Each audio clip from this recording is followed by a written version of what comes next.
کہ ایک عورت کی دنیا کی ہر برائی اس کے اندر موجود تھی.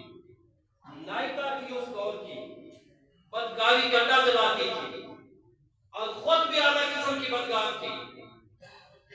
جب اس کو وصال ہوا تو اللہ رب العزت نے اس زمانے کے پیغمبر کی جانب بھیجی کہ اس بستی میں جاؤ اور بستی کے لوگوں کو حکم دو، اس کو غسل دیں، اس کو کفن پہنائیں اور جنازہ آپ خود پڑھائیں.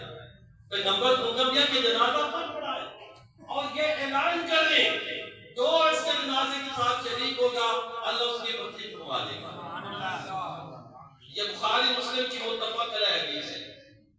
پیغمبر اس بستی میں گئے اور لوگوں سے جا کر ملے، لوگوں سے اس عورت کا احوال پوچھا تو بتایا یہ تو نہایت بری بدکار ہے. پیغمبر نے حکم دیا کہ مجھے اللہ نے فرمایا اس کا جنازہ پڑھانا ہے. صحابہ نے اس زمانہ کے لوگوں نے احتجاج کیا کہ یہ اس قابل نہیں جس کا جنازہ پڑھایا ہے. اب صاحب زہرا نبی بستی میں جائیں، عورت ایک ایسا انسان جس کی بدکاری کی شہرت ہو اور اس کی جنازے کا حکم دے نبی کے میں نے پڑھانا ہے تو اکٹھا تو ہوتا ہے نا، اکٹھے لوگ ہو گئے اور ہر بندے نے گواہی دی کہ بدکار ہے، ہر بندے نے گواہی دی. لیکن پیغمبر نے فرمایا مجھے رب کا حکم ہے، مجھے رب کا حکم ہے. الغرض عورت کو غسل دیا گیا، کفن پہنایا گیا، پیغمبر نے نماز جنازہ پڑھائی، پھر اس کی تدفین ہوئی. تدفین کے بعد پیغمبر نے رب کی بارگاہ میں عرض کی میرے مولا لوگ کچھ کہتے ہیں اور آپ کا حکم کچھ اور ہے. اللہ نے فرمایا جو لوگ کہتے ہیں وہ بھی ٹھیک ہے، جو لوگ کہتے ہیں وہ بھی ٹھیک ہے اور میرا حکم بھی غلط. عرض کی کیوں؟ دونوں میں تضاد کیوں ہے؟ خالق اور مخلوق میں تضاد کیوں ہے؟ اللہ نے فرمایا کہ یہ واقعی بدکار تھی اور یہ بدکاری کی نیت سے جا رہی تھی. اس زمانے میں آبادیاں کم ہوتی تھی، جنگلات ہوتے تھے اور پانی کے وسائل بھی نہیں تھے جیسے آج کل ہر گھر میں ہینڈ پمپ یا موٹر پمپ لگا ہوا. زمانے میں کنویں ہوتے تھے، انہیں کنو بولتے ہیں. آپ میں سے کوئی گاؤں سے تعلق رکھتا ہے یا کبھی گاؤں میں جانا ہوا ہے تو وہاں جو ڈیرے ہوتے ہیں ان ڈیروں کا نام کنو کے نام پر ہوتا ہے. یہ فلانا کنو ہے، یہ فلانا کنو ہے. پنجابی میں کنویں کو کنو کہتے ہیں.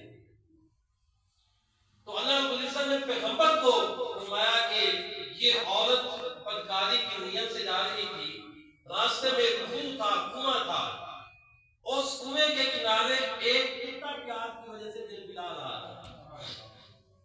اس عورت نے اس کتے کو دیکھا، اس پہ ترس کھایا، میری مخلوق سمجھ کر اس نے پاؤں کا جوتا اتارا، سر کا دوپٹہ اتارا، سر کے دوپٹے کی رسی بنائی، جوتے کے ساتھ باندھا اور اس جوتے کو کنویں میں لٹکایا اور کنویں سے پانی نکال کر اس پیاسے کتے کو پلایا.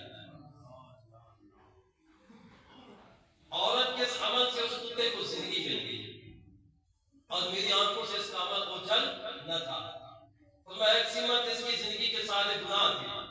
اب یوں کہہ لیں انصاف کے ترازو کے ایک پلڑے میں اس کی زندگی کے سارے گناہ تھے، اس کی بدکاریاں تھیں، اس کی عیاشیاں تھیں، بے باکیاں تھیں، میری بارگاہ کی نافرمانیاں تھیں اور ایک پلڑے میں میری مخلوق پر رحم کرنے والی نیکی تھی. میں اس پر نیکی کی نا، کتے پر نیکی کی اور پانی پلا کر اس کو زندگی بخشی، اس کی مشکل کو آسانی میں بدلا، اس کے ٹوٹتے ہوئے سانسوں کو جوڑ دیا.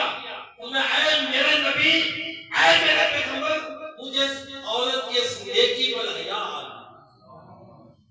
اور اس کے گناہوں کو معاف کر دیا اور تجھے اس کی جنازہ پڑھانے کا حکم دیا.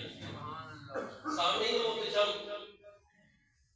گزارش میں یہ کر رہا ہوں کہ آپ اگر اپنی ذات سے یہ تہیہ کر لیں، اپنی ذات سے یہ وعدہ کر لیں، اور یہ کوئی مشکل نہیں ہے کہ آج کے بعد ہمارے قول سے، ہمارے عمل سے، ہمارے فعل سے کبھی کسی انسان کو تکلیف تکلیف نہیں پہنچے گی، اور میں کبھی کسی انسان کو دھوکہ نہیں دوں گا۔ یقین مانیے کائنات کو بنانے والا آپ پہ بہت خوشی ہوگا، آپ پہ راضی ہوگا۔ دیکھیں نا، ایک ہے ناکامی، ایک ہے کامیابی، ایک ذہن ناکامی ہے اور ایک باطن ناکامی ہے۔ اب وہ جو تہجد گزار تھی، ذہن کامیاب تھی کہ نہیں؟ بولیے نا، کامیاب تھی کہ نہیں؟